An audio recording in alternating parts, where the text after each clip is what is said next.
18h-19h sur CNews et Europe 1. Punchline. Élodie Huchard. De retour sur CNews et sur Europe 1 pour la suite des débats de Punchline. Je vous le disais, on va partir maintenant au Canada où le Festival du film de Toronto a retiré un documentaire sur le 7 octobre pour des questions de droit d'auteur du Hamas. Une décision, vous l'imaginez, qui crée l'indignation sur place, mais pas uniquement. Les explications sont signées Sharon Camara et Pauline Trefzer.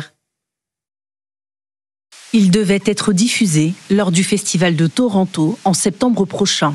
The Road Between Us, documentaire consacré aux événements du 7 octobre en Israël, a été retiré de la programmation. Selon le média spécialisé Deadline, les organisateurs estiment que ce film ne respecte pas certaines conditions requises, notamment celles concernant l'autorisation légale pour la diffusion de certaines séquences. Donc un des arguments était d'expliquer qu'il n'était pas sûr que les droits d'auteur du Hamas avaient été respectés. Et est-ce que ces images qui ont été tirées des caméras GoPro que les terroristes ont mis sur les réseaux, est-ce que le réalisateur avait le droit de les exploiter? Comme si finalement le crime devenait quelque chose qu'on élevait au rang d'art. Parce que lorsque vous donnez des droits d'auteur, ça veut dire que vous reconnaissez la qualité d'œuvres d'art. The Road Between Us, du cinéaste canadien Barry Avrich, retrace l'histoire du général à la retraite Noam Thibon, qui a secouru sa famille, mais aussi des soldats blessés durant l'attaque du 7 octobre. Deadline rapporte que la décision des organisateurs serait aussi due à la crainte de manifestations pro-palestiniennes lors de la diffusion du documentaire. Ce festival aurait demandé à Hitler ou à Goebbels les droits d'auteur sur les images d'Auschwitz. Cette décision vicieuse et écœurante doit être annulée immédiatement. Tout comme le ministre, le Centre consultatif des relations juives et israéliennes du Canada exhorte le festival à revenir sur sa décision. C'est quand même incroyable ce qu'on est en train d'entendre, Julien Drey. C'est un documentaire et on est en train de se demander si ce qu'on a filmé, si les personnes du Hamas qui figurent dans cette vidéo, on est bien raccord avec les droits d'auteur. On en est donc là. Oui, on en est là. Surtout, ce que dit Céline est exact. C'est-à-dire que ce sont des images qui quasiment étaient publiques, puisque c'était des images qui étaient sur les caméras GoPro, puisque dans l'offensive du 7 octobre, l'objectif c'était aussi de montrer au maximum la force militaire et les tueries. Donc ces images, elles sont publiques. Il n'y a pas besoin de... Voilà. Donc maintenant, on a inventé, parce que sur le fond c'est ça, on a inventé une catégorie juridique en disant on n'a pas l'autorisation. En fait, on a inventé ça parce que on veut pas parler du 7 octobre.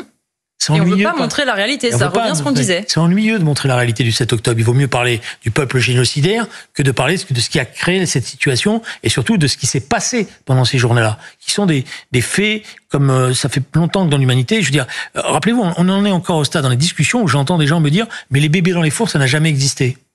Les viols des femmes juives, c'est pas vrai, on n'a pas les preuves absolues. Voilà. Et donc, mais on aurait les preuves absolues de l'inverse. Par contre, là, ça ne les questionne pas. Ça n'a pas de problème. Donc, c'est en ce sens-là que c'est une hypocrisie, une invention. La vérité, c'est qu'on ne veut pas parler du 7 octobre parce qu'il est dans une logique où il y a les bons et les méchants. Et forcément, les méchants, c'est les Israéliens et c'est les Juifs. Et puis, Arnaud Klarsfeld, ce qu'on voit, effectivement, c'est que tout ce qui émane de la bande de Gaza vient du Hamas. Ça n'est plus désormais à prouver. Un Hamas qui arrive à gérer sa communication parfaitement. Et de l'autre, ce souci d'éducation qu'on ne fait plus. On sait que, par exemple, un film sur le 7 octobre avait été diffusé, y compris à l'Assemblée et au Sénat, pour faire aussi de la pédagogie, pour faire savoir ce qui s'est vraiment passé. Ce sont des images qui permettent de mieux comprendre ce conflit, mais on ne veut pas diffuser cette version-là de l'histoire, en fait. Non, c'est comme si on demandait des droits d'auteur, je sais pas, à Hitler ou à Himmler quand on filmait les exécutions de familles juives devant les fosses communes. Mon côté pessimiste, que j'exprime de temps en temps, me fait dire que la lutte contre l'antisémitisme ou l'enseignement contre la lutte contre l'antisémitisme ne sert pas à grand-chose en temps de crise.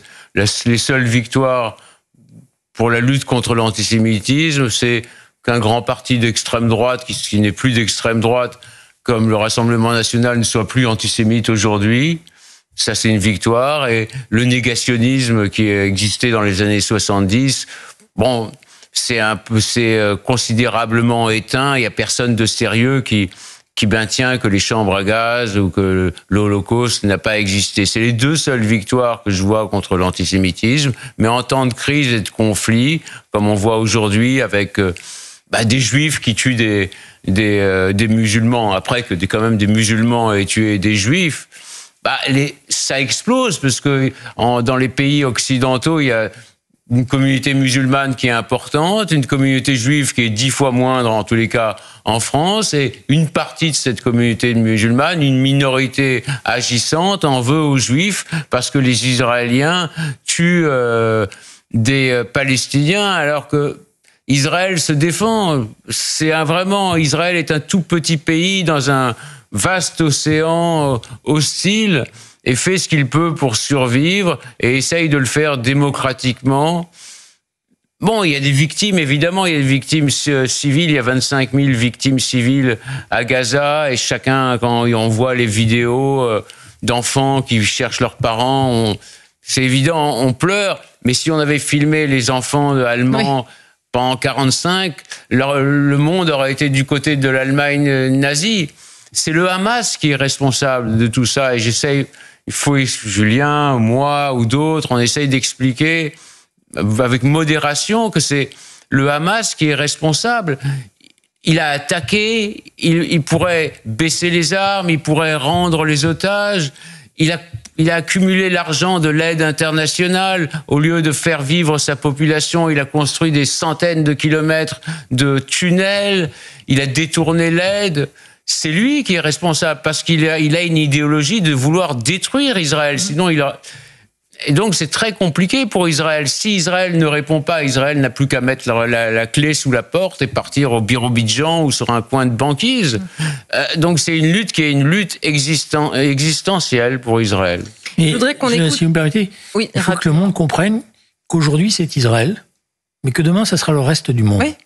Et c'est une partie du monde pense, et c'est ça, là, c'est en ce sens que des fois on se dit, l'histoire, ils n'ont rien appris l'histoire. Et les années 30, on disait, on va sacrifier les Tchèques, mais comme ça, c'est Munich, quoi, on aura la paix. Le monde ne comprend pas que ça commence par Israël, parce que c'est la pointe avancée, mais que derrière, c'est tout le système de valeurs démocratiques, universelles, etc., qui est visé. Et c'est en ce sens-là que moi, je suis inquiet, pessimiste, mais d'une autre manière par rapport à Arnaud, c'est la faiblesse du monde à comprendre que s'il ne se défend pas, il sera sous domination. C'est-à-dire, si Israël tombe, c'est le monde occidental qui vacille un peu sur ses fondations, et ça, les gens doivent le comprendre. Pas qu'un peu. Et pour continuer à parler de ce festival de Toronto, je voudrais qu'on écoute Jérôme Blanchet-Gravel. Il est rédacteur en chef de Médias Libre 1, et on écoute ce qu'il dit justement de l'annulation de ce documentaire. Écoutez-le. Finalement, le Hamas possède des droits d'auteur que le réalisateur ne peut pas utiliser. Donc, c'est le prétexte de la légalité, le prétexte de la sécurité pour finalement se conformer, s'aligner sur le discours, en fait, la pensée islamiste. La censure islamiste s'impose au Canada. Récemment, vous savez, en juin, il y a eu une conférence à Montréal annulée de Madame Florence Bergeau-Blaclair, donc qui a été annulée pour des raisons de sécurité. Donc, il y a beaucoup de menaces qui sont faites à l'égard des gens qui osent critiquer l'islam, etc. Donc, évidemment, il faut remettre ça dans le contexte de l'affrontement entre le Hamas et Israël, mais on est devant un prétexte, c'est-à-dire le prétexte de la légalité, le prétexte de la sécurité pour éviter potentiellement des manifestations pro-palestiniennes qui effectivement se multiplient sur les campus, un peu partout dans l'espace public. Elliot Mavan, effectivement, on voit à quel point tous les prétextes sont bons en fait pour censurer ce documentaire, tout simplement parce que le prétexte, sinon, il est complètement ridicule. Oui, et d'ailleurs, l'excuse des éventuelles violations de droits d'auteur est clairement une excuse institutionnelle et de prétexte, puisque par ailleurs, l'organisateur du festival a également déclaré qu'il redoutait la possibilité que des manifestations plus ou moins violentes puissent prendre place en amont et à côté du festival si ce film venait à être diffusé. Donc on comprend bien que les préoccupations étaient ailleurs. C'est intéressant d'abord parce que on imagine mal des groupes d'activistes pouvoir à ce point politiser un festival de cinéma sur un autre sujet que celui dont on est en train de parler. C'est un premier point. Et par ailleurs, peut-être interroger la situation plus générale au Canada, puisqu'il y a environ 400 000 Canadiens de confession juive.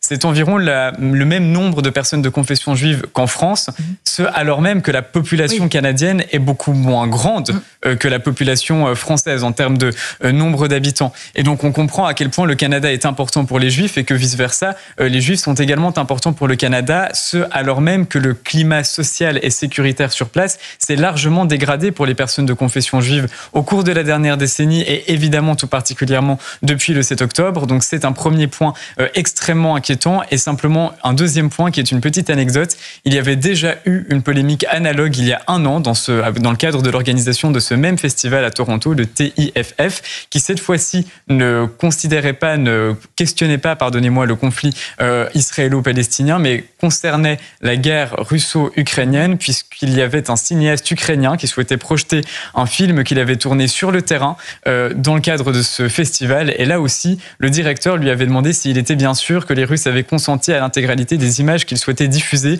Donc de toute évidence, il y a parfois des espèces de permanence géopolitique chez certains acteurs qui peuvent tout de même nous interroger.